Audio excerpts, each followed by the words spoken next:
Hello, what is up mga ma'am, sir, ma'am? Ako po si Ralph Cifra, isang visual artist from Manila, Philippines. And today we are going to unbox and review the Marvel Legends series, The Punisher War Journal. So it's a window type packaging with a comic, monochromatic red comic book illustration sa likod.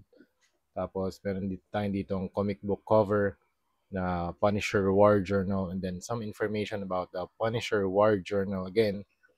So we have the illustration of Punisher and Bushwhacker, Punisher Bushwhacker text, and Punisher logo. Tapos some information at the bottom of the box. Punisher War Journal logo at the top of the box.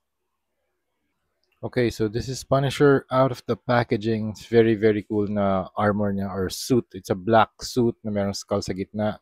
Tapos yung kanyang belt dito, yung buckle niya, yun yung teeth ng kanyang skull design. So you have the eyes, the nose, and the teeth or jaw. Ito yung jaw ng skull. Tapos you have the very nice head sculpt. Let's get a closer look sa kanyang head sculpt. You have the nice wavy hair, one side. Tapos meron siyang bandana. It's a white bandana. Tapos flexible yung kanyang cloth dito sa likod para hindi maghinder sa articulation. And you also have the hair na nagko-continue dito sa kanyang back part of the head. Tapos yung suit, meron siyang division dito sa neck area.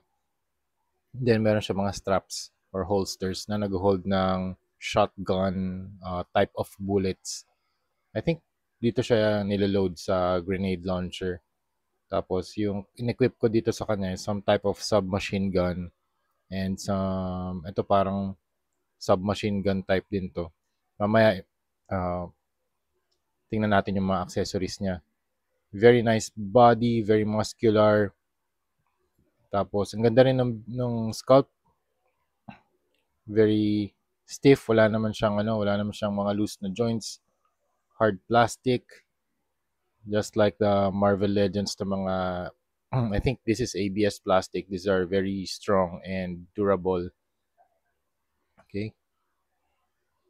Okay, tapos dito sa belt niya, meron siyang dami niyang pouches. 1, 2, 3, 4, 5, 6, 7, 8, 9, 10, 11, 12. I think 12. 1, 2, 3, 4, 5, 6, 7, 8, 9, 10, 11, 12. Yeah, 12 pouches. Grabe, dami naman. Sabagay kung very tactical nga naman yung yung approach mo sa battle talaga. Talagang marami ka dapat dalhin. Tapos yung legs niya, it's a black na suit din. I think this is a one piece na suit. Tapos meron lang siyang gloves na black din.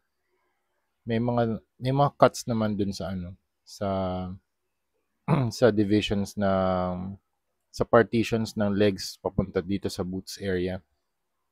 Tapos meron din siyang strap or holster ng gun with a dual strap dito sa kanyang left na leg, and also functional siya. Pwede mong ilagay yung kanyang pistol dito sa holster. I think movable din ba to? Hindi ko sure kung glued. Movable siya. Baka pwede hindi. I think hindi siya removable kasi kasi wala siyang button, wala siyang peg na pwede siyang tanggalin. So I think itong middle na holster, nandiyan na lang siya forever. Hindi siya pwede matanggal. Unless lagyan nyo ng cut din dito, tapos i-super glue nyo na lang if you're going to do some modifications dun sa holster niya. Pero overall, this is a very nice Punisher na action figure. Meron din siyang alt head. It's a screaming face with no bandana at all. Okay. Other accessories involve 1, 2, 3, 4. 4 pieces of hands and 1 hand grenade. Tapos meron ding explosion effect. Super nice. Explosion effect nung hand grenade. So pag binato niya to and then sumabog, boom. I think pwede mo lagyan to ng light. Wait lang. Astig ng explosion effects kapag merong light underneath the effect. Para siyang nag-glow talaga na Nag-explode siya. Look at that. Astig, oh. Ayan, kapag nilagay nyo sa background, kunwari meron kayong toy photography, kunwari meron siyang background, something like that, it will look awesome on your display. Okay? Lagay lang natin dyan for the review. Okay, next. Articulation muna dito kay kay Punisher. Up, down, 360, tilt. Wala, konti lang yung tilt. And then butterfly joints, yes, meron. You can put the arms up, 360, rotation ng arms. Tapos double jointed elbow, ball joint yung kamay. Stretch, crunch. Medyo nahinder yung crunch na dahil dito sa sa belt buckle design. Pero I think soft plastic naman. Okay, nice. Something like that. Twist, twist, yes. Rotate, 360. Meron din ba siyang cut dito sa lower part ng torso? Wala. Pero at least nakakapag ab crunch and stretch. Okay? Tapos, okay, kick that far. Nice kick. And then, ito, down, bend yung knee, double jointed knee, kick. Tapos, ball joint din yung paa. Very nice Punisher action figure. Dito naman tayo kay Bushwhacker. I think ito yung kalaban niya. Really not familiar with the comic book. Pero, review natin to. So, yung kanyang hairstyle ay parang flat top. Tapos, naka-brush dito sa side.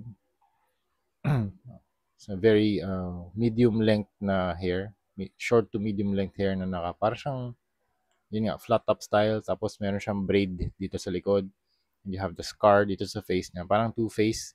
And then dito, very clean na face. You have the angry angry expression. Hanggang dun sa neck, meron siyang burns.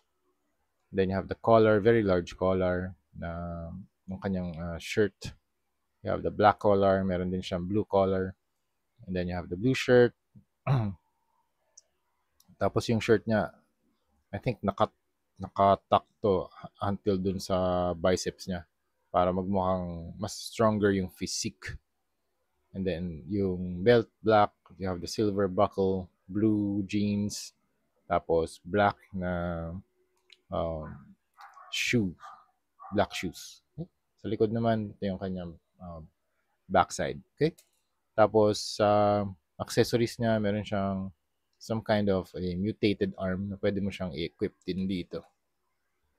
Okay, something like this. Okay. Tapos ito rin, meron din siyang pointing finger. Yan, naka-extend. Something like this. Alright. Articulation-wise, up, down, 360, tilt. Tapos, up, down, 360 yung arms, rotation, and then bicep. I think double jointed naman to. Pero, ayun.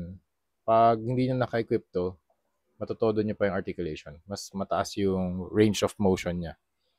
Okay, tapos ab crunch, stretch, tapos twist, rotate, twist ng waist. Ingat lang dito. Baka medyo matigas to.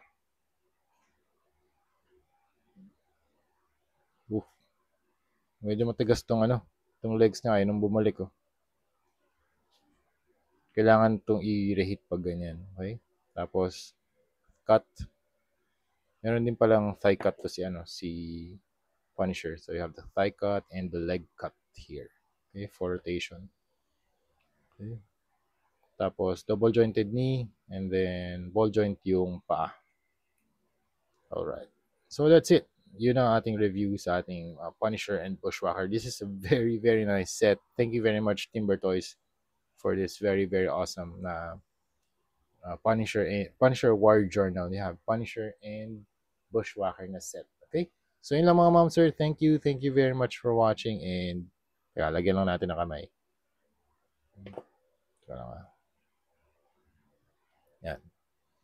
pwede rin pala siyang magdala ng ano, ng baril.